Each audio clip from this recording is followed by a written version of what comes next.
nakikinig kayo, yes, kisenpe dia. Taas kamay, iya ra ba kaagad? Tapos pagtalikod ko, wag ito ha. Kanang mga butang nga para sa tao, ayun ninyo naghilabte. For example, kaning hydroelectric, it's really light, it's energy. Gwapo pa kay renewable, ingon nila. Unya, gawas lang og maghuwaw. Problema na taan eh.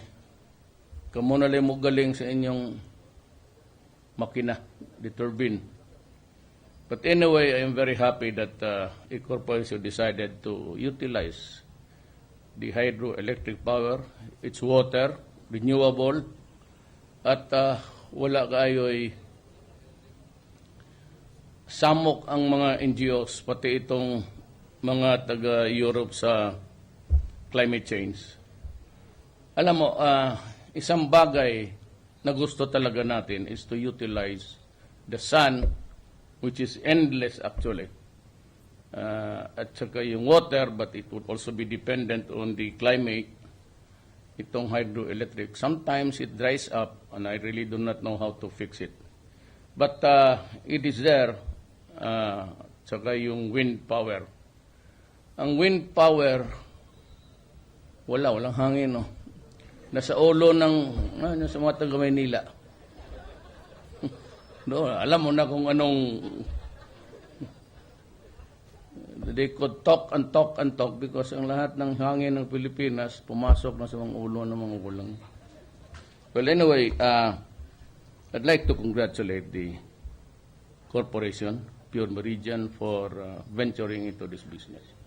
Just let me drop a few words about itong climate change. Now, Trump, presidente ng elect ng United States, decided to junk the Soviets a lot of garbage about climate change, and there's a treaty about controlling the carbon emissions dito sa atin. Alam mo, baski yung makina ng sakyanan, whenever there is even smoke, anything that really starts with burning, there's really carbon. Ang problema dyan is, yan lang ang kaya muna ng Pilipinas. They've been harping on so many things like solar and wind power, but unlike Batak, which faces the Taiwan Strait, maraming hangin doon. Dito, the wind current is almost going up. By the spin of planet Earth, invariably, yung hangin sinihigo pa doon sa itaas. Most of the time, the typhoons that come our way usually go up. It does not touch Mindanao. Now, the reason really for so many destructions dito facing Mindanao is there is really a climate change. You are a few more degrees higher than the last century. And ang mundo kasi nasanay na ganong temperatura, kaya everything was really growing, including mankind. But yung ozone layer, pagka yung cancer and everything, we cannot deny that we need to argue for the cause of preventing climate change. Wala tayong away dyan. Ang problema, itong climate change na binabatikos ako ng NGO for refusing to sign. Ganito yan eh. It is, hindi kasi hindi abogado eh. Hindi naman ako I'm not trying to, sabihin mo mas marunong kami mga abogado. But I was reading the proposed treaty which we signed eventually. Was that it is binding on the member state, mga signatories. And if it is binding, it binds all to obey it. Now the problem is, there is no sanction. Naikasalanan, pero masayop ka, wala man po unsay buhaton sa imo. There's absolutely none. Not if punitive or money or whatever. And the world of affair runs like this.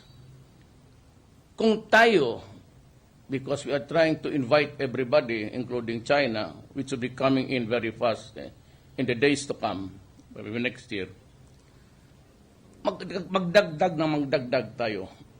It is really exponential. Even if you peg it at 0.03, hindi mo pwedeng ilagay dyan.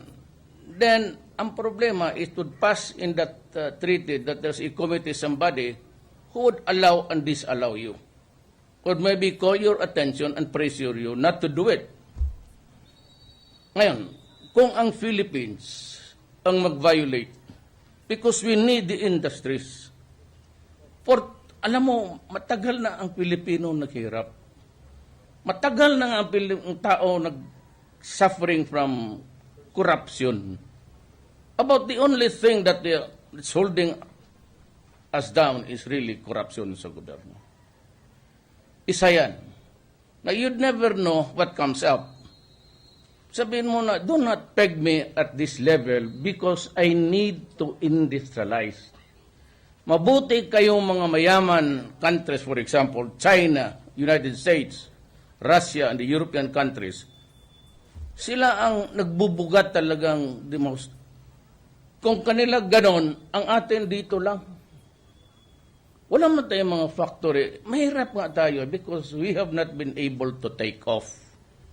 We are just like a plane that is traveling fast on sa runway and never having a lift to go up.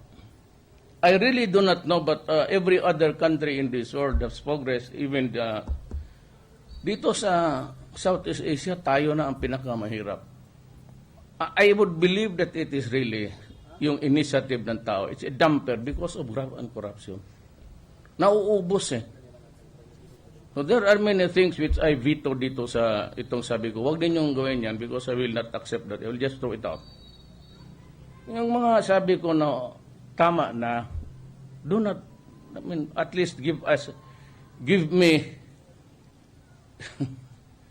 ibigay mo sa akin yan lang inihingi ko sa gobyerno na tama na muna. For 6 years at least. Just slow down. But you know, this thing sensitivity, it adds to a lot of headache because finally, kung meron na dyan, hindi mo na mapigilan. Ito ngayon, the catch 22 to eh. Pag tayo ang nag-violate, that we are called upon to reduce, we have to. Why? Not binding. Binding but no sanction. Alam mo, pag tayo maliit ang nag-violate, bibirahin ka ng malalaki. And you know, United States is mahilig na ganon. They would impose lahat na ang sanction nila, it is not found in the treaty. It could be found somewhere else. Sanction, trade restraints, ganon, ito, wala kayo dito, wala, hindi kayo kasali dito.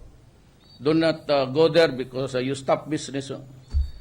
They could, just like America, when they decided to impose sanctions on Iraq and Venezuela and all, talagang warak ka kasi tigas sila eh. Ngayon, kung sila ang tigas, tayo mahina, sila ang mag-violate, tapos sabihin natin, oh, wag mong gawin yan. Do not do that. I thought all the while that it is not allowed in this treaty. But what you did is wrong. Oh, tapos bakit? Anong gusto mo? We cannot impose sanctions. We do not have that worldwide influence and clout na para i-pressure sila. So yan ang ayaw ko dyan. They initiate something itong mayayaman na countries, and yet, kung basahin mo, and even the 10 billion, tell me, most of you have read it, connected with the energy sector. 20 billion, tignan mo kung treaty kung saan. What do you get the 20 billion as a seed money for? What? Itong mga bright sa Manila, NGOs, you know, you should sign that because there's a 20 billion anyway if we suffer from a catastrophe, devastation, damage. There's always the 10 billion. Alam mo, it's a poor man's argument na. It's hollow. Why? Ang Amerika, bago lang ng bayad ng mga utang niya sa UN, ang Amerika does not pay its dues. Hindi nababayad yung buang na yan. Totoo. So, sino maglagay ng 10 billion? Yan ang ibig kong sabi. Si Trump is cutting back on its expenses. Wag yan mahal, wag yan mahal. It's a good thing for the Americans. But what does that spell for us, for the Filipinos? At saka, in their, sabi nila, if we suffer from a climate change in Southeast Asia, there's the money. If you read the treaty, it says, it is an incentive money to build gadgets, machines, whatever, to prevent climate change. It does not provide anything as a relief for damages incurred by any country because of the climate change. Mag-i-improve lang tayo. That money is to enhance. It does not say there that it should be paid to countries who suffered damages because of the climate change. Hindi lang kasi naintindihan ng aywan ko baka. Marami kasing bright talaga sa puro valedictorian eh. Cum laude summa. Kami wala dito. Sumasadsad lang. Pero okay man. I mean, in our 4 months, ako, ordinaryong abogado lang. Pare-pareho lang tayo dito. Ilang ang valedictorian dito? Graduate. See? Summa cum laude. O baski cum laude na lang. Cum laude ka? Sino pa? First, honorable, second, third, fourth. Wala. See? Ikaw lang ang nag-iisa dito. That's what is. Marami kaming hindi kagaya mo na mas marunong pa sa iyo. Even a treaty as sacred as a treaty, we bind our nation to an altogether binding. Tapos kung yung malalaki, kung baga pag ang general dyan magtapo ng sigarilyo sa kampo, no smoking, sundalo talaga, magtingin lang. Pag makita niya, sundalo God damn it, give me 50. Kung sarhinto na matanda-tanda, sir, magira na lang tayong hanap tayo ng kalaban.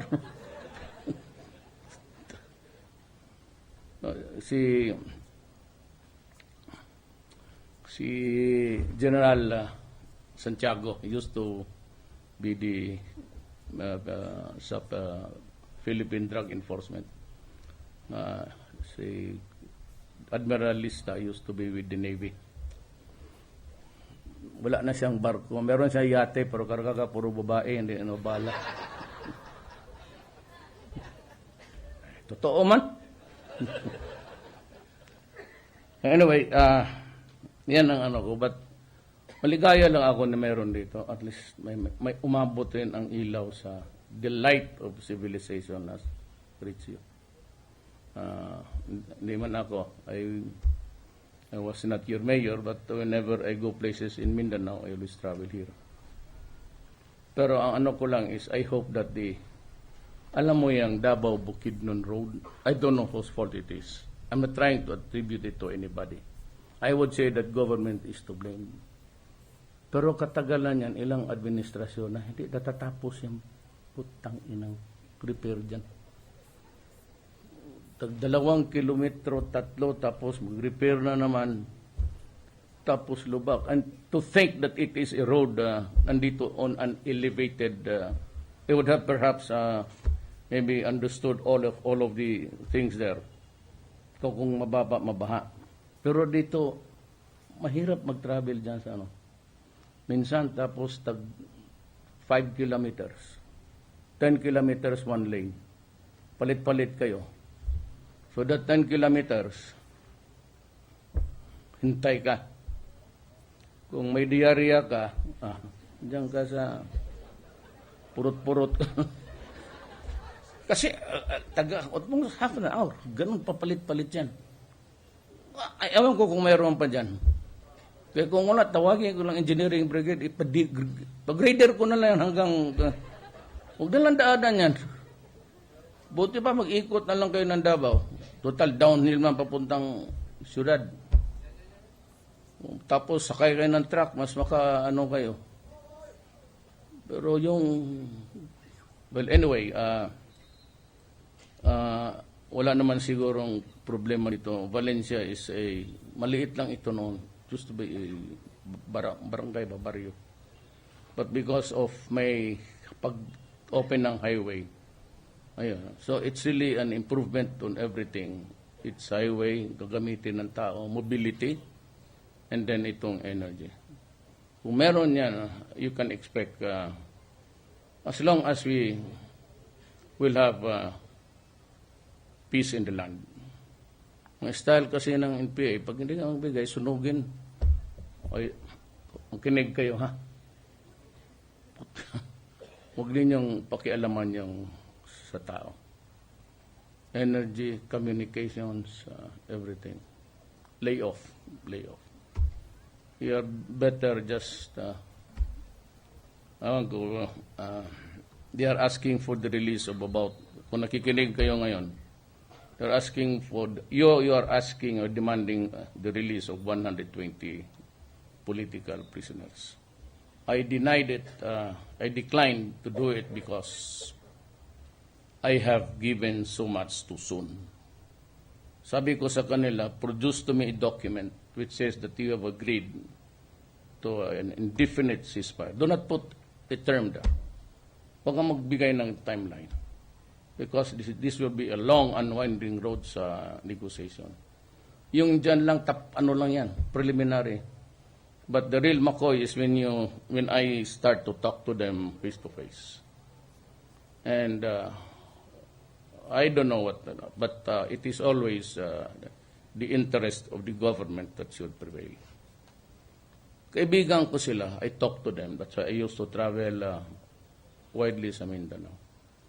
I go to where they are, but as mayor, kagaya din yung mayor ninyo, I have to communicate.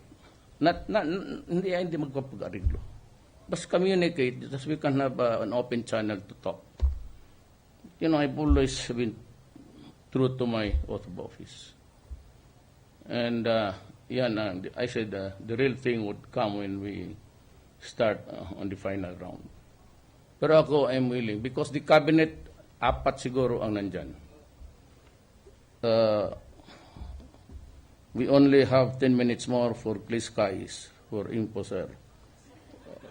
Otherwise, we go down. Di ba yan ang gusto na si Leni? Magdasal siya, mahulog yan. When it is time, it is time. I'm sorry, nandiyan pala kayo mainit dyan. Andre, hindi na, pagkatapos na ako. Pasalamat lang ako sa Pure Meridian. And of course, the people who have invested. And coal is an alternative. For the time being, much as you would like to really have a clean planet Earth, we have to survive. And we cannot survive without energy. So hanggang dyan lang tayo. It's not a question of a clean air. Everybody, every day around the world, there is a coal plant that's being inaugurated. All over. Magsabi ka lang 3, 4, 5 meron. 6, maybe 10. So, baka sabihin mo, bakit tayo magpahuli? It's the only viable thing here. It's cheap. And, kasi kapag mahal ka, mag-solar ka, mahal magtayo. Sige lang sila, mura na daw, kay mura mo. Murahin kita dyan eh. Mura. Tapos, wala namang takers. They can always come here. And maybe go to my office and say, Mayor, magtayo kami dyan. Okay, go ahead. It's good. Problem is, puro salita. Theoretical, but there is hollow blocks. Parang hollow blocks. So, we would like to cooperate. We would like to save our country first. But we have to understand reality. And the reality is what you're having now. So I hope I did not deliver too much. I wish the guys here would operate it with efficiency. And may I ask the New People's Army, huwag namin ito ingnaan kasi pag nagkuha kayo ng pera sa kanila, itong mga to, magplano naman kung paano patasaan nila yung electric. So, doon na lang kayo maghingi kaya sa punta kayo ng Manila, tuturo ko yung malalaking korporasyon, akyatin ninyo. Maraming salamat po. Thank you for your message, President Duterte. May we ask for a photo opportunity?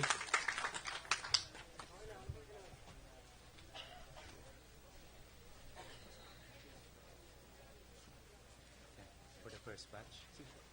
Thank you very much. For the first batch. For the first batch, may we call on the officials of Meralco?